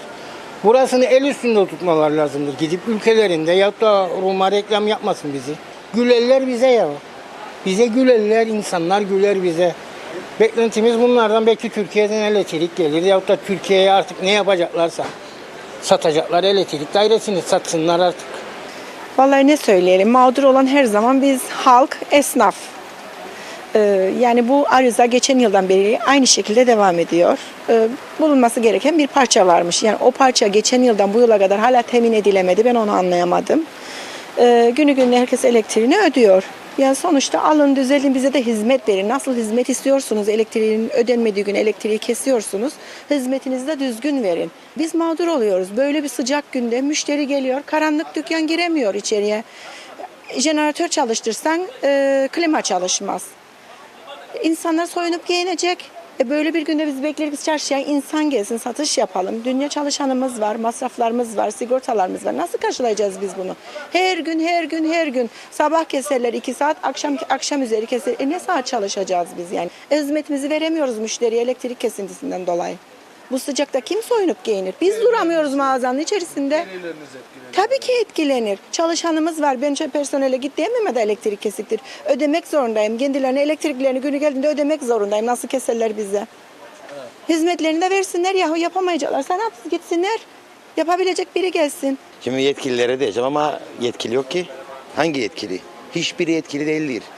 Eğer bir senedir çözülmeyen bir sıkıntı varsa bunların hiçbiri etkili değil. Hükümet bir senedir ne yaptı? Elektrik zam, ona zam, buna zam ama elektrik yok. 3 gündür acılar içinde yaşarık. 1 kuruş para kazanamadık. Ama vergiyi isterler ama her şeyi isterler. Yapmayacaksanız gidin evinize kardeşim. Bir parçayı bulamıyorsanız da yaparsınız. Bu esnaf her şeyi öder, vergisini öder, kirasını öder, elektriğini öder, suyunu öder. Ama siz bunları mağdur edersiniz. Sizin hakkınız yoktur buna. Buradan size söylüyorum. Evinize gidin artık. Bıktırdınız bizi, bıktık. Gidin evinize kardeşim. 4 gündür aynı çileyi çekiyoruz. Bütün esnaf böyle. Karşı komşumun dondurmalar eridi, sıvı oldu. Ne yapacak bilmiyorum. Başkalarının üzerinde ateşte kekleri fırında veyahut da her türlü yemekleri yandı veyahut oturdu, kabarmadı. Bizim müşteri turist bir hanım içeride karanlık, hiç ışıksız, su içinde ve sırılsıklam kıyafetleri of diyerek böyle ölüyor kadın sıcaktan, bize teslim etti, özür diledi gitti. Biz seftah etmeden 4 gündür dükkan kapatırız. Artık esnaf bağırıyor. Diyor ki bize verin ya bu kutunun anahtarını biz kaldıralım. Gelsin geri cereyan. Her şey üstünde. Mesela televizyonum bozuldu, arızalandı. Wi-Fi kapatıyoruz, klimayı kapatıyoruz. Her şey etkili. Müşteri yok. Müşteri içerideyse dışarı çıkıyoruz. Çünkü çok karanlık oluyor dükkan büyük olduğu için. Sonra biz ne oluyor? Biraz bekleyelim diyoruz, yelpazeleniyoruz. Ondan sonra toparlanıp eve gidiyoruz. Kalıcı bir çözüm bulunamamış yani olduğunu gösteriyor. Demek ki yetkililer bunu gerçekten inanarak çözmediler. Ben artık böyle elektrik kesintisi olmaz diyordum ama maalesef ki oluyor. Bu da bizi çok etkiledi. Yani halimi görüyorsunuz yani. Oturduğumuz yerde terliyoruz. Buraya esnafız, müşteriler geliyor. Karanlık girmiyorlar. Klimalar çalışmıyor sıcak olduğu için. Hani mağduruz ama artık çözülebileceğine dair inancımız da kalmadı gibi. Şimdi elektriklerimiz kesildiği an hemen ben arıyorum. Yani hemen Yani öyle bir şey oluyor. Sistem kurdular. Sistem var işin içinde. Numara verir. 9. numaradır. Beklen beklediğin için teşekkür eder sana devamlı ama bir iş yaptıkları yok. En az 1 saat sonra ulaşabiliriz kendilerine. Ve ne olur söylüyoruz derdimizi 2 saat sonra da onlar gelir. Yani bu şekilde çekilecek bir durum değil esasında. Bu trafonun eğer gücü yoksa bunu elektrik kurumu bunu yapması lazım. Elektrik kesilince bir de hava sıcak, karanlık olur. Bir, klimalar söner. 2, buraya gelen müşteriler karanlık dükkana girmeyi geç. Hadi jeneratör yakarık, biraz ışık gelir. Sıcaktan girmezler bu sefer içeri. Müşteri kaybı. Sadece ben değil, mesela yan komşuma sorarım. Onda jeneratör de yok. Adam kahve yapamaz. Ne bileyim tost makinesi çalışmaz. O da sıfır çeker. Yani zarar ederik. Yani niçin gelip ilgilenmezler? Ben onu çözemiyorum. Biz aradık elektrik dairesini. Ömer abi olsun, Çetin abi olsun. Yani burada herkes beraber birlik oluruk. Ararık. Derler ki arıza ekibi yolluyoruz. Gelir arıza ekibi 2 saat sonra. 2 saat tabii karanlıkta kalır arasta. Gelir açar şalteri. Şalteri açtık derler bize. Gider adam yarım saat, 1 saat gene düşer elektrik. Ararık, dün aradım işte gene Çetin abiyle. Yarım saat 20 dakika beklerik telefonda sıra gelsin bize de. Konuşalım, yeniden anlatalım hani elektrik yok değilim. Bu sefer usandık, telefonu kapattık. Ümidi kestik, ne yapacağız dedik. Sonra konuştuk kendi aramızda, artık gazeteye arayalım dedik. Çünkü yani ne yapacağız biz? Yani bizim sesimizi duysunlar, bak biz burada turistik bir yer, biz ülkemizi burada en güzel şekilde temsil etmeye çalışırız. Yani bir çare isterik, bir üretilsin.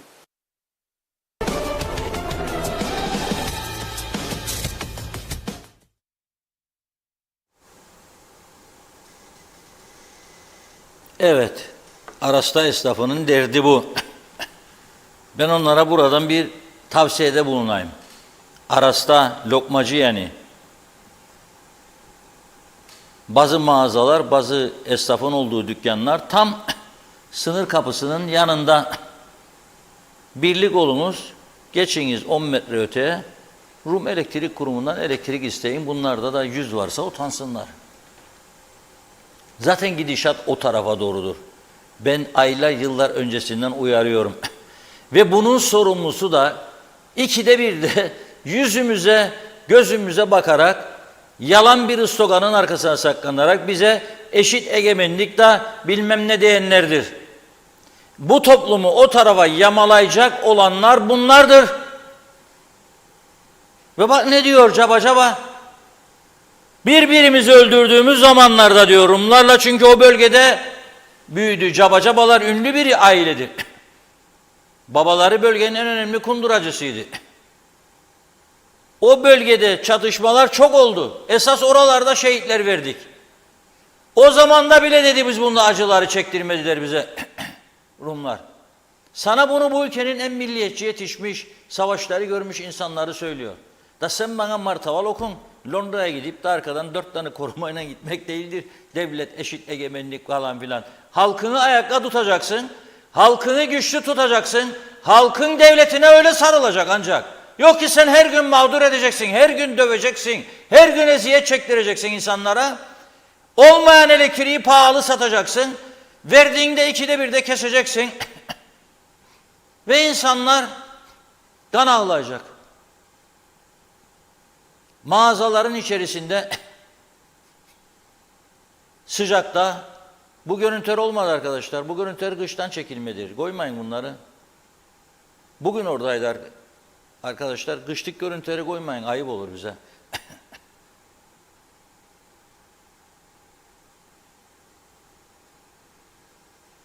Ve bu insanlar ne diyor? Mumuna mı göstereceğim diyor gelen turiste, ne eşya var dükkanın içinde. Zaten sıcaktan durulmuyor. İnsanlar Kanter içinde ya, gördük. Yazık günahtır ya. Ve senmiş gök kubbeyi başıma indirilmiş, özelleştirir saymışım. Varsa bir ciddi devlet, indir bakalım der sana, indirebilirsen.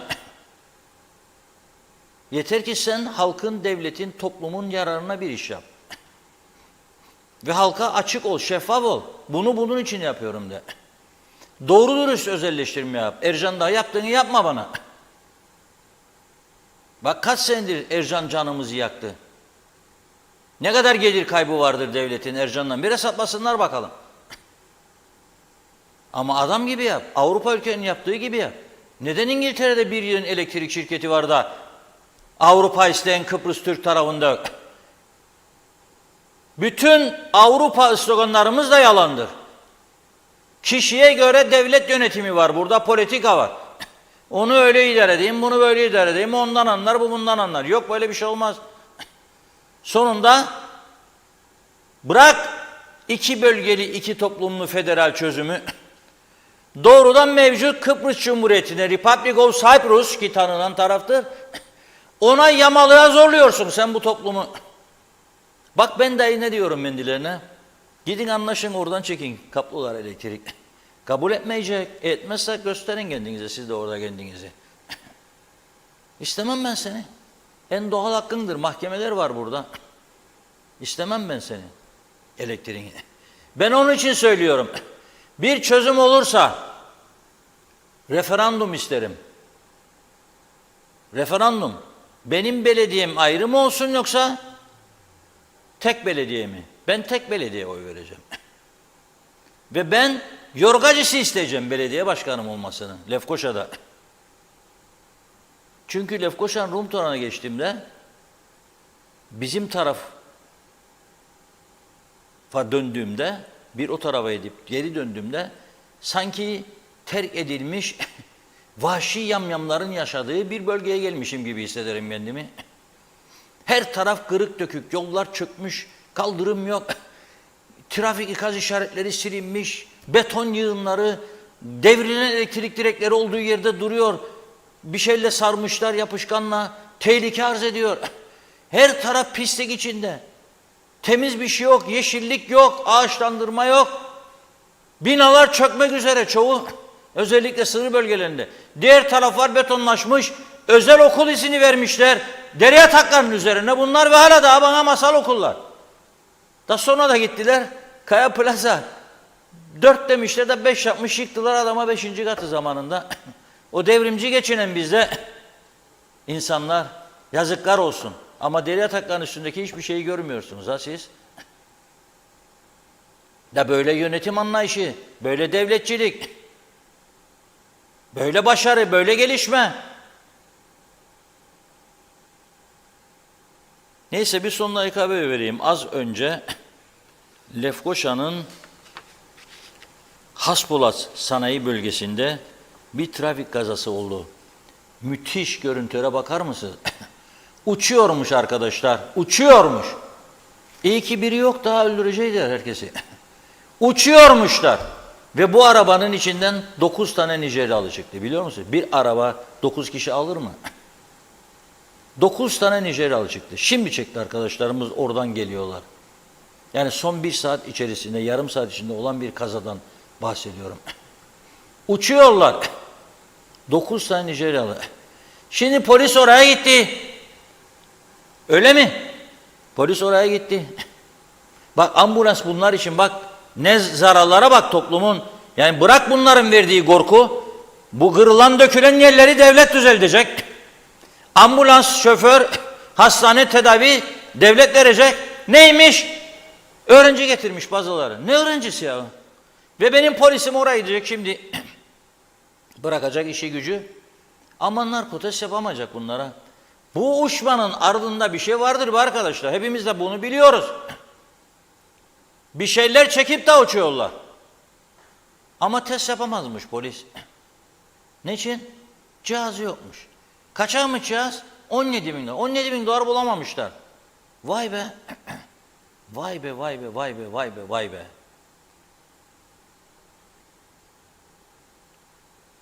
Neyse 20 Temmuz'un hazırlıklarına devam edin. Kapatın yolları, törenler, askerler. Ya ben en büyük endişem nedir bilir misiniz?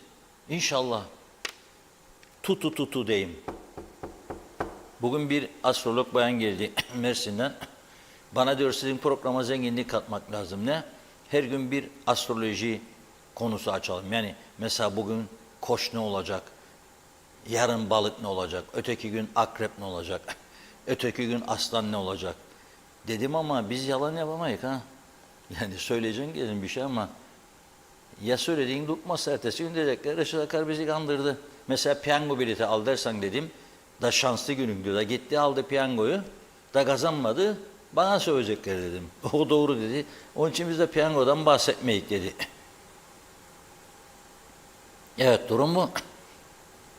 Yani bir şeyler var bizde.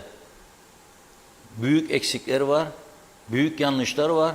Fakat el birliğiyle yanlışları görmez duruma geldik. El birliğiyle bu ülkeyi bu hallere getirdik.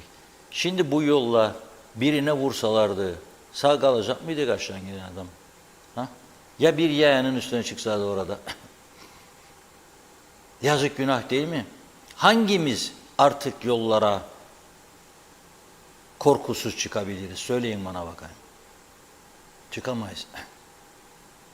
Çıkamayız. Ve meclis 3,5 ay tatil daha. Ve bu yüce meclis 3,5 ay tatil daha. Okullar tatilde, öğretmenler, öğrenciler, yüce meclis tatilde 3,5 ay. En zayıf eğitimin olduğu ülkede, en zayıf eğitimin olduğu bir ülkede nasıl yetişeceksiniz siz yavrumlarla yarın da isteyeceksiniz sizi orada iyi işlerde görevlendirsin. Açık söylüyorum. Burada öğretmen, burada müdür müsteşar, orada raf temizlikçisi veya otelde housekeeping, resepsiyon memuru, garson. Nedir beklediğiniz ya? İki kelime İngilizce bir araya getiremeyen insanlar biz bu taraflarda öyle öğrenci yetiştiriyorum. Sadece özel okullarda daha iyi değiller. Da 3,5 ay tatil ha. Anlaştı sendikayla bakanlık tamam ya. Yapmalım sınavları. Ne yapacaksınız zaten? Ya ne yapacaksın? İsteyen herkes doktor da olur, yardımcı doçent da olur, doçent da olur, profesör olur. Ha bekliyorum ordinaris profesörler. Öyle bir 200 tane, 300 tane olsun da isim listesini okuyayım buradan. Sırada o var.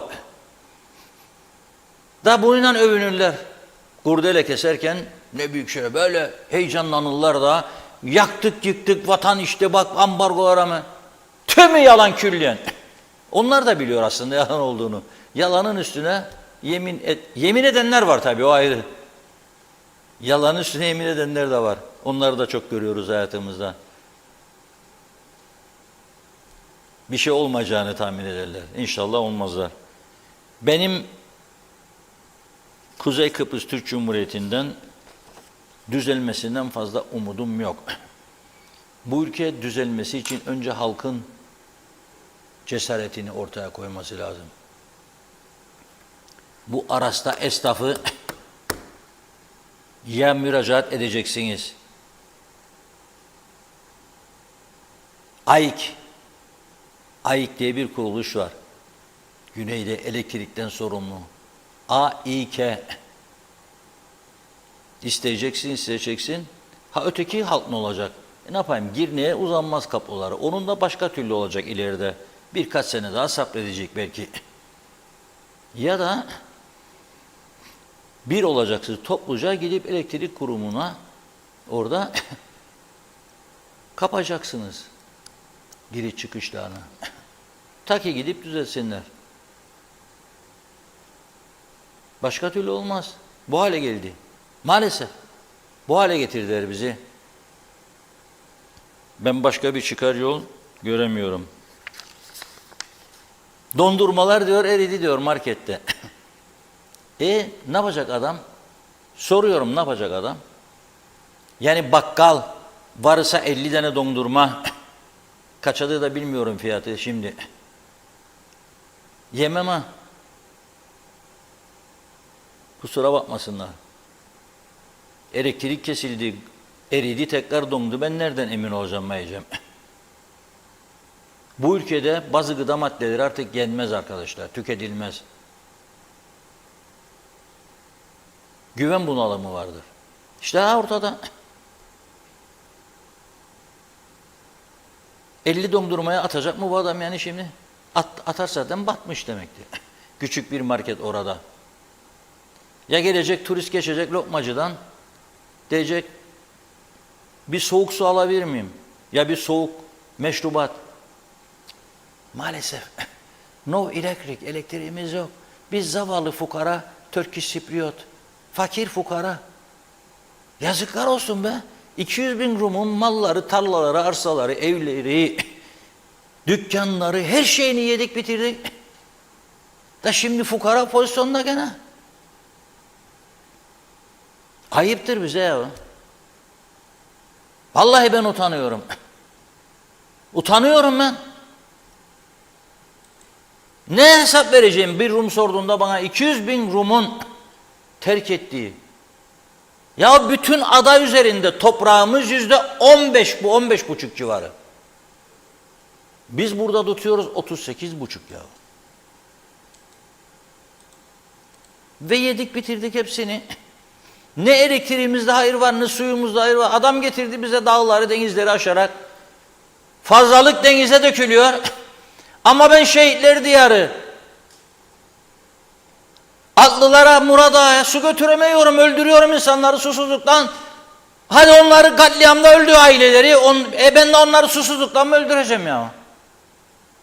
Nasıl bir devlet düzeni yarattı da övünüyorsunuz bana, kahramanlık, vatan millet Sakarya'ymış. Gidin ya işinize.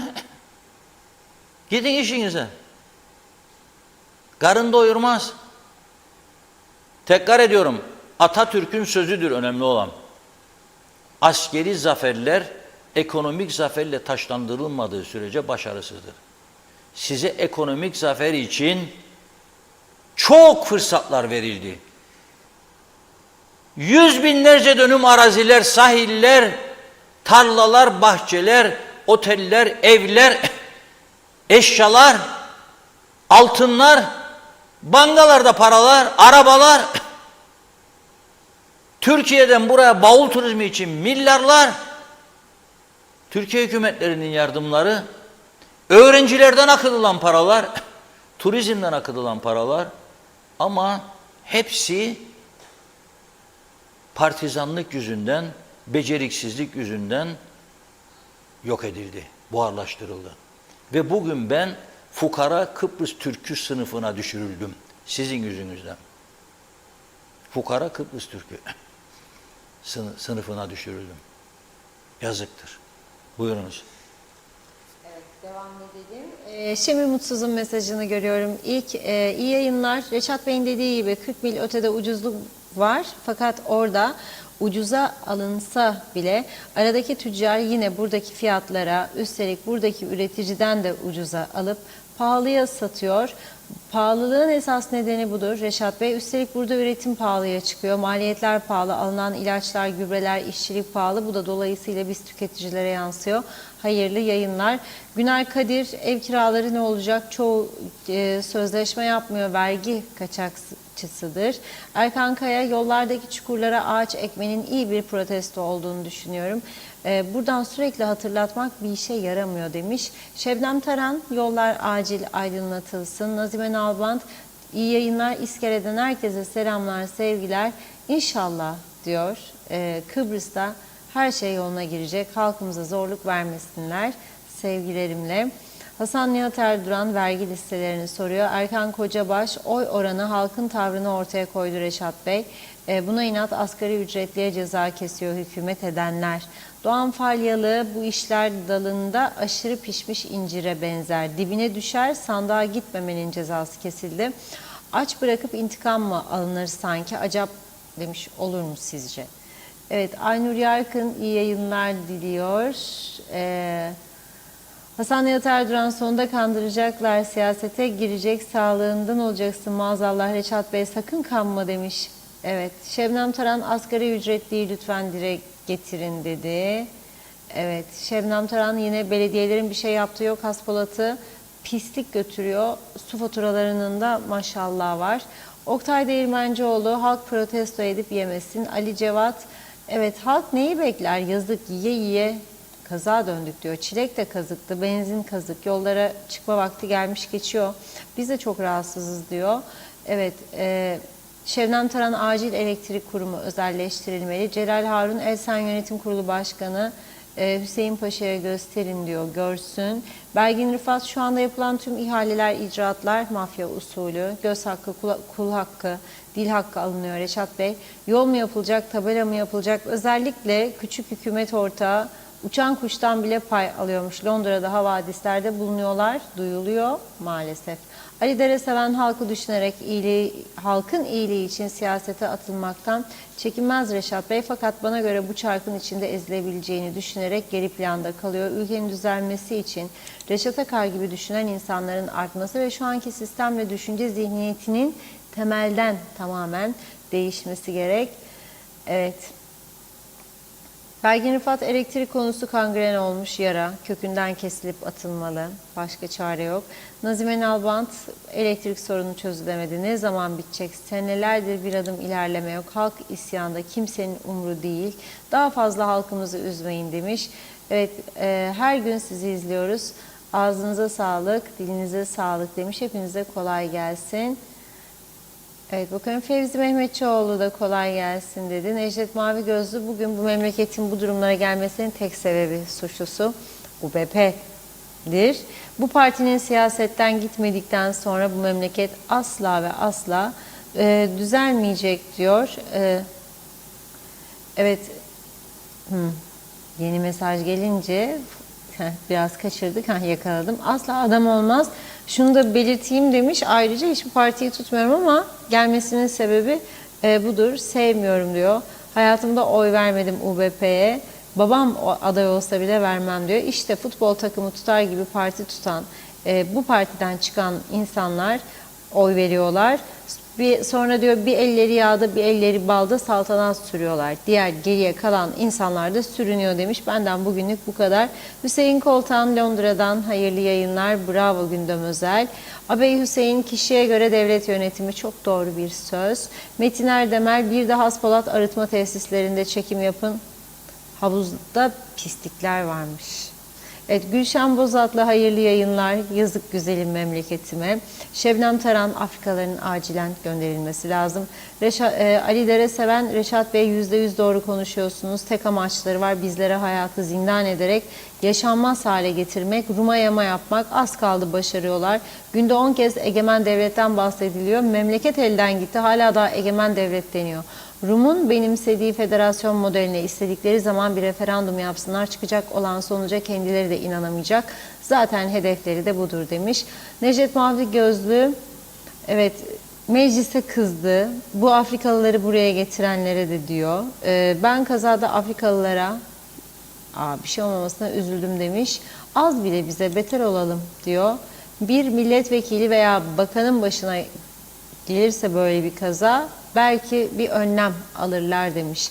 Ahmet Mehmet, vurdum duymazın sonucu budur. Daha da kötü şeyler halkı beklemektedir. Evet, Şebnem Taran yine asgari ücretten bahsedin demiş. Hasan Nihat Erduran, iyi akşamlar diyor. 63 işgal istilasından beri ambargolu olan BM'nin hayaletleri. Hüseyin Koltan, doğru kanal doğru haber, gerçek adres, iyi ki varsınız demiş. Saygılarımla. Bakıyorum. Hasan Nihat Erduran, Rum ensemizden kazandıklarını bıraktı sadece demiş. Adayı mahvettiler, BM uyuyor, ambargolar dedi yine. Düzelme ekonomisi kolay demiş. Esasının etrafından dolaşmak boşunadır. Herkes işini yapsın, yeter diyor. Furkan Özdemir, Reşat Bey ölüyoruz, bittik, tükendik dedi. Şöyle bir bakıyorum, zannediyorum tamamladım. Teşekkür ediyoruz. Buyurun. Ya no estás más a mi lado, corazón. En el alma solo tengo soledad. Y si ya no puedo verte, porque Dios me hizo quererte para hacerme sufrir más. Siempre fuiste la razón de mi existir. Adorarte para mí fue religión. En tus tus besos yo encontraba el calor que me brindaba, el amor y la pasión. Es la historia de un amor como no hay otro igual, que me hizo comprender todo el bien, todo el mal, que le dio luz a mi vida, apagándola después. Ay, qué vida tan oscura, sin tu amor no viviré. Y ya no estás más a mi lado, corazón. En el alma solo tengo soledad. Y si ya no puedo verte, porque Dios me hizo quererte para hacerme sufrir más. Siempre fuiste la razón de mi existir. Adorarte para mí fue religión. En tus besos yo encontraba el calor que me brindaba, el amor y la pasión. Es la historia de un amor como no hay otro igual, que me hizo comprender todo el bien, todo el mal, que le dio luz a mi vida, apagándola después. Ay, qué vida tan oscura, sin tu amor no viviré y no viviré.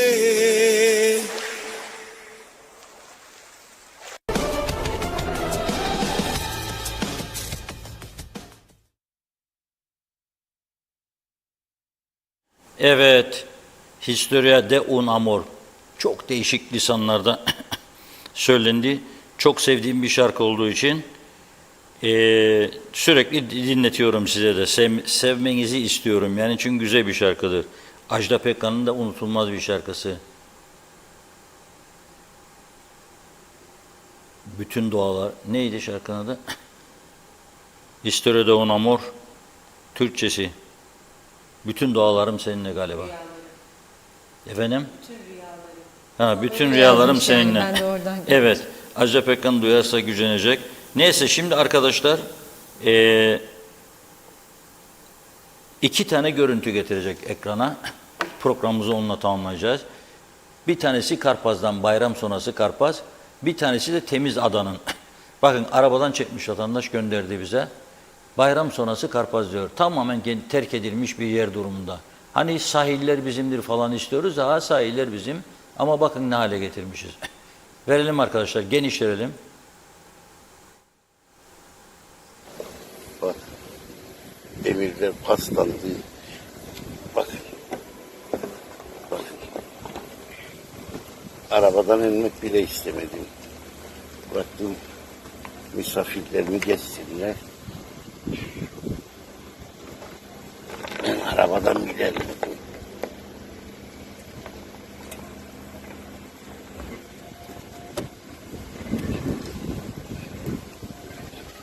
Zaten buraya gelmek bir zorluk, müşkülat. Yollar berbat. Bakın, pisliğe bakın. Bunların arkası pislikten görünmez. Bakın.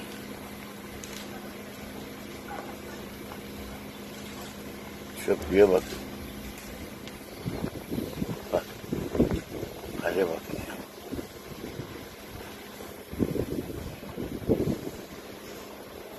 Hale bakın. Ya eğer bir kiliseyse da müze yerine kon da insanlar gelir da görür. Tamam. Ona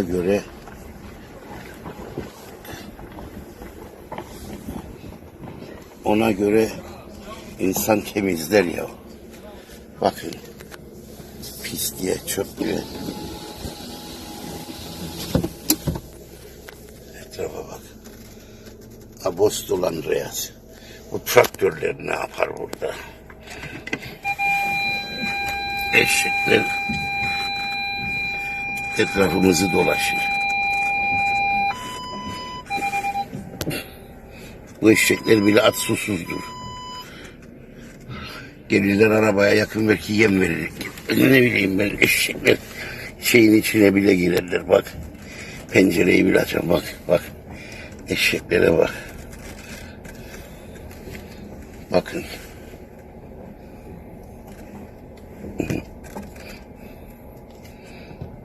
Burasını pazara çevirdiler. Bak. Ne ararsan satarlar. Bak. Ha, eşekler böyle.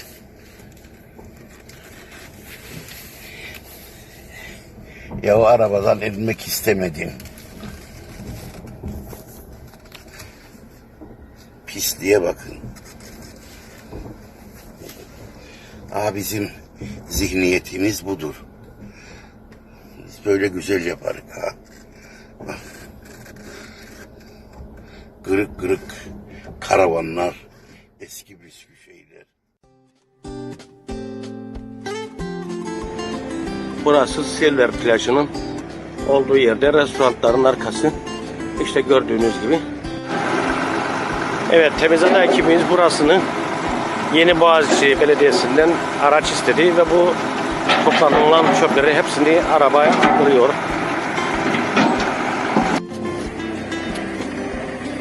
Evet, önceki hali ve şimdiki hali. Burayı temizleme grubumuz Yeni Boğaziçi Belediyesi beraber temizlettirdik. İnşallah yine aynı yere atılmaz. Bugün temizleme grubumuz Yeni Boğaziçi bölgesinde bulunan Silver plaj ve çevresinde temizlik etkinliği yapmıştır. Etkinliğimize Yeni Boğaziçi Belediyesi dozerler, kamyonlarla büyük bir destek vermiştir. Ayrıca neyde olacağı televizyon yapımcısı Mehmet Ekin Vaiz Bey de bizzat farkındalık için aramıza katılmıştır. Ben onların herkese teşekkür ediyorum. Grubumuz bugün gayet geniş çaplı bir temizlik yapmıştır. Bu temizlik gözle görülür bir temizlik oldu. Yürüyüş yapan insanların da takdirini almıştır. Ama bizim amacımız zaten farkındalık yaratmaktır. Takdir ve teşekkür beklemiyoruz. Beklentimiz halkımızın çevreyi kirletmemesi, yetkililerin ise çevreye daha duyarlı ve daha istekli, daha heyecanlı yaklaşmalarıdır. Biz bu etkinliklerimizi devam ettireceğiz. Ettirmek zorundayız. Çünkü dünyanın en son konularından bir tanesi çevre ve iklim değişiklikleridir. Dolayısıyla biz de dünyadan ayrı yaşayamayız, ayrı kalamayız, takipsiz yapamayız. Dolayısıyla ben herkese, tüm duyarlı kişilere teşekkür ediyorum ve çağrı yapıyorum. Lütfen ve lütfen çevremizi kirletmeyelim. Çevre hepimizindir, gelecek hepimizindir. Çok teşekkür ediyorum.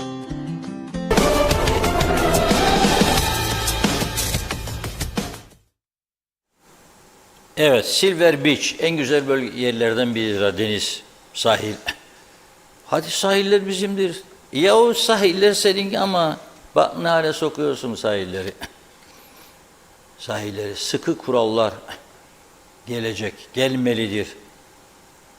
Yapan bedelini ödeyecek. Ama kim yapacak? Belediyeler bumbar gibi personel dolu. Herkes klima altında içeride. Dışarıda çalışan personel sayısı çok az. Kimsenin umurunda değil.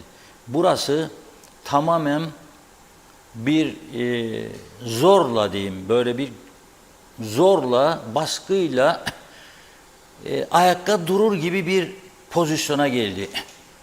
Yani aslında bizi yönettiğini iddia edenlerden, eminim işlerinden şunu derler. Yahu birileri alsa da kurtarsa bizi de falan. Bizi zorluyorlar. Artık sabrımızı zorluyorlar çok. Arabaya bineceğim, sağ selim gidip gelmeyeceğimi bilmeyeceğim. Ne zaman üstüme çıkacak biri bilmeyeceğim. Memlekette yabancılar yerlerin üstüne çıkmış, önlem almayacağım. 10 senede dolması gereken çöplük 7 senede dolmuş, yanacak, zehirlenecek insanlar. No problem. Apostolos Andreas'ı gösterdi bize vatandaşımız ya. Yazık ya, bir tarih ağlıyor. Bir tarih ağlıyor ve suçluyuz. Ve yargılanmamız lazım. Bunu ben bir Kıbrıslı Türk olarak söylüyorum. Suçluyuz. O çadırlar orada ha. Öyle ticaret turizm yapılır. Neyse. Her toplum layık olduğu şekilde yönetilirmiş. Demek ki bizim de layık olduğumuz yönetim şekli buymuş. Bugünlük bu kadar. Yarın mübarek cuma günü inşallah. Ali Bey de bugün çok yorum yazdı. Ali'leri seven şimdiden hayırlı yaşlar diliyorum Ali Bey. Yarın doğum gününüzdür. Neden şimdiden söylüyorum? Bir Diyalog gazetesi satın alın çünkü fotoğrafınız çıkacak doğum sayfasında. Onun için size de söylüyorum. Biraz da ticaret yapalım. Evet. Yarın görüşmek dileğiyle. Evet, çok çok teşekkür ediyoruz değerli yorumlarınız için ve programımızı bugünlük burada tamamladık sevgili izleyenler. Yarın yine aynı saatte görüşmek üzere. İyi akşamlar.